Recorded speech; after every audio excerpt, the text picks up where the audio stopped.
नमस्ते दोस्तों, स्वागत है आपका एक बार फिर से इस इम्पोर्टेंट वीडियो में, जिसमें हम बात करेंगे कि आईबीपीएस ने अपना कैलेंडर जारी कर दिया है, जो कि पीएसबी और आरआरबी के लिए एग्जाम कंडक्ट करवाता है।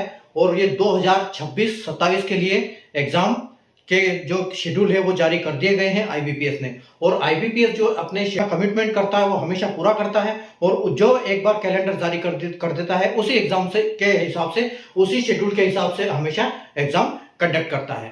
ठीक है, तो आप भी अपने कमिटमेंट पे रहिए, अपना पढ़ाई करिए। अभी से करीब 7 से 8 महीने हैं आपको हर एग्जाम के लिए, और आप अपनी तैयारी करिए ताकि अगले साल इस समय तक आपके हाथ में एक जो हो, इस हिसाब से आपकी तैयारी शुरू करिए अपने कमिटमेंट के हिसाब से, जैसे कि आईबीपीएस अपना कमिटमेंट पूरा करता है। ठीक है, तो अगर हम बात करेंगे, इससे पहले मैं आपको बता दूं कि आईबीपीएस ने इससे पहले एक नोटिस जारी किया था, और उस नोटिस में उसने ये भी कहा था कि अगले साल जब हम 26-27 कैलेंडर जो एग्जाम शेड्यूल जारी करेंगे, और उस एग्जाम को उस हिसाब से कंडक्ट कराएंगे जिसमें ज्यादा प्रायोरिटी रहेगी, ज्यादा चॉइस रहेगी बच्चों के लिए, उनको हम सबसे पहले कंडक्ट कराएंगे, ताकि जब ये वैकेंसी खाली न जाए, सारे बच्चे उसमें एडजस्ट हो जाए, उसके बाद जो बच्चा बचे वो अगले एग्जाम की तरफ बढ़ता रहे। ठीक है, तो उसी हिसाब से एग्जाम कंडक्ट कराएगा इस बार आईबीपीएस। और उसने साथ में यह भी बताया था कि आंसर की आपको अगले साल से मिलने वाली है। तो इस बार जो भी एग्जाम करवाएगा आईबीपीएस, वो उसके आंसर की आपको बिल्कुल एग्जाम की मिलेगी। ठीक है, तो एसबीआई करवाता है, आईबीपीएस एसबीआई को भी करवाता है, और आपकी पीएसबी को भी करवाता है, और आरआरबी को भी करवाता है। और ये जो पीएसबी और आरआरबी, इसका शेड्यूल जो है वो पूरे साल का जारी कर देता है। तो इसी की हम बात करने वाले हैं 2026-27 की, यानी कि पीएसबी और आरआरबी का जो आईबीपीएस ने कैलेंडर जारी किया है। तो पीएसबी आपको पता होना चाहिए कि पब्लिक सेक्टर बैंक्स। ठीक है, तो public sector banks 11 nationalise banks होती है, जो कि आईबीपीएस इसमें जो इनरोलमेंट करवाता है इनको कंडक्ट करके है। ठीक है, तो अगर हम इन बैंक्स की बात करें तो ये बैंक्स आपकी है सेंट्रल बैंक ऑफ इंडिया है, कैनरा बैंक है, बैंक ऑफ इंडिया है, पंजाब नेशनल बैंक है, बैंक ऑफ बड़ौदा है, उसके बाद आपके यूनियन बैंक ऑफ इंडिया है, बैंक ऑफ महाराष्ट्र है, इंडियन ओवरसीज बैंक है, इंडियन बैंक है, यूको बैंक है, पंजाब एंड सिंध बैंक है। तो ये 11 बैंक जो है, इसके लिए इनको हम पीएसबी बोलते हैं। ये पीएसबी कहलाती है सारी बैंक, 11 बैंक है जो कि नेशनलाइज बैंक है। ठीक है, तो ये आईबीपीएस के थ्रू इसमें भर्तियां होती है, आईबीपीएस इनको कंडक्ट करता है एग्जाम। ठीक है, तो हम बात करते हैं इसमें एग्जाम की कब कब होने वाली है। तो अगर हम देखो, इसमें आईबीपीएस इसने कैलेंडर जारी किया है 26-27 का, पीएसबी और आरआरबी के लिए, जैसे मैंने अभी आपको बताया। ठीक है, तो अगर हम पीएसबी की बात करें तो देखो, प्रोबेशनरी ऑफिसर यानी कि बीओ, और मैनेजमेंट ट्रेनिस यानी कि एमटी, इन दोनों की जो भर्ती होगी, इसमें जो प्री एग्जाम होगा, इसमें प्री एग्जाम आपका होगा 22 और 23 अगस्त 2026 को।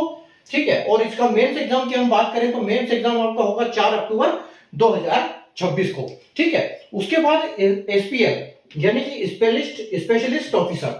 ठीक है, तो इनकी भर्तियां होगी 29 अगस्त 2026 को, इनकी प्री एग्जाम होगी। ठीक है, और अगर हम मेंस एग्जाम की बात करें तो आपकी 1 नवंबर 2026 को इसकी मेंस एग्जाम होगी। अगले चलते हैं कस्टमर सर्विस एसोसिएट्स, सीएसए, यानी कि हम जिसको बोलते हैं आईबीपीएस क्लर्क भी बोलते हैं, हम इसको आईबीपीएस क्लर्क के नाम से भी जानते हैं। ठीक है, क्योंकि पहले इसमें आईबीपीएस क्लर्क बोलते थे पहले इसको। तो आईबीपीएस क्लर्क का जो प्री है वो 10 और 11 अक्टूबर 2026 को होगा, और 27 दिसंबर 2026 को इसकी मेंस एग्जाम होगी। ठीक है, उसके बाद हम आते हैं आरआरबी के ऊपर। ये जो है, ये सारी पोस्ट है, ये पीएसबी के अंदर आती है। ठीक है, यानी कि जो 11 मैंने अभी आपको बैंक बताई वो उसके लिए। अगले चलते हैं हम आरआरबी पे। तो आरआरबी यानी कि रीजनल रूरल बैंक, यानी ग्रामीण बैंक जिसको हम बोलते हैं। ठीक है, तो इसमें होता है ऑफिसर स्केल 1। तो ऑफिसर स्केल 1 के लिए जो प्री एग्जाम होगी वो 21-22 नवंबर 2026 को होगी, और 20 दिसंबर को इसकी मेंस एग्जाम होगी। ठीक है, अगर हम ऑफिसर स्केल 2 और 3 की बात करें तो इसमें आपको पता है कि एक सिंगल एग्जाम होती है, उसके बाद इंटरव्यू होता है। तो इसमें प्री मेंस नहीं होती, सिर्फ एक सिंगल एग्जाम होती है, तो यहां पर कोई एग्जाम नहीं होगी इसकी। उसके बाद 20 दिसंबर 2026 को इसकी एग्जाम होगी, यानी कि ऑफिसर स्केल 1 के साथ ही 2 और 3 की एग्जाम फाइनल होगी, जो कि 1 होगी वो। ठीक है, उसके बाद आती है ऑफिस असिस्टेंट। तो ऑफिस असिस्टेंट यानी कि हम इसको वही बोलते हैं, हम इसको आरआरबी क्लर्क। ठीक है, हम इसको आरआरबी क्लर्क भी बोलते हैं। ठीक है, तो आरआरबी क्लर्क की जो एग्जाम है आपकी प्री एग्जाम 6, 12, 13 दिसंबर को होगी, और अगर मेंस एग्जाम की बात करें तो 30 जनवरी 2027 को होगी। ठीक है, तो उसी हिसाब से।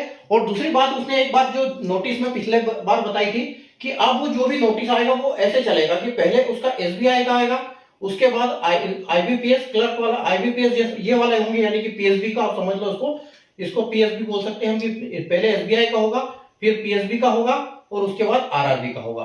तो उसी हिसाब से ये शेड्यूल अभी चलने वाला है, आईबीपीएस जो कंडक्ट कराएगी, ठीक है। और आप इसीलिए आप अपनी पढ़ाई पे लग जाइए, अभी से 7 से 8 महीने हैं आपके पास, तो आराम से अपनी तैयारी करिए। और जो कि बैंक सेक्टर में जो कोई भी जाना चाहता है, तो बैंक सेक्टर का जो मैथ्स की अगर हम सिलेबस की बात करें तो वो थोड़ा छोटा सिलेबस है विद कंपेयर टू अपना एसएससी और रेलवे, इसमें क्योंकि कुछ चैप्टर्स इसमें कम होते हैं, लेकिन इसमें थोड़ा सा ये बढ़ जाते हैं, जैसे डाटा इंटरप्रिटेशन, डीआई वगैरह जो बढ़ जाते हैं, वो थोड़ा सा एक अलग उसमें कैलकुलेशन वाला ही सिस्टम है। लेकिन जैसे आपके अलजेब्रा हो गया, उसके बाद आपका हाइट एंड डिस्टेंस हो गया, ट्रिग्नोमेट्री हो गया, ऐसे वाले क्वेश्चंस उसमें बैंक में नहीं आते हैं, ठीक है। तो आप अभी से पढ़ाई करिए, बैंक का सिलेबस आप देख सकते हैं। बैंक के सिलेबस के ऊपर भी मैं आप कहे तो अगर कमेंट्स करेंगे तो मैं आपको वीडियो बना के दे दूंगा कि मेंस में क्या सिलेबस आएगा, प्री में क्या सिलेबस रहेगा, पूरा सिलेबस और एग्जाम पैटर्न के ऊपर हम उसमें बात कर लेंगे, ठीक है। तो मैं वीडियो है उसके लिए भी आपको बना दूंगा, पीएसबी के भी लिए, आरआरबी के लिए, क्योंकि पीएसबी में क्या होता है कि इसमें प्री में इंग्लिश होती है और इसमें इंग्लिश नहीं होती है, लेकिन मेंस की अगर बात करें तो सब में होते हैं। इसमें आपके पास चॉइस होती है इंग्लिश और हिंदी के लिए, ठीक है। तो क्या क्या पैटर्न एग्जाम का होता है उसके लिए हम अलग से एक वीडियो में बात करेंगे। फिलहाल आज के वीडियो में इतना ही। आप अपनी पढ़ाई जारी रखिए, ताकि अगली ये जो बैंक आने वाली है, इनकी एग्जाम होगी, उसके लिए आप तैयार हो जाओ, ठीक है। तो मिलते हैं अगले वीडियो में। अगर चैनल को आपने सब्सक्राइब नहीं किया तो चैनल को सब्सक्राइब कर लीजिए, बेल आइकन को ऑल पे प्रेस कर लीजिए, ताकि ऐसे इंपॉर्टेंट वीडियो की नोटिफिकेशन आपको सबसे पहले मिलती रहे। और वीडियो को लाइक और शेयर करना बिल्कुल ना भूलें।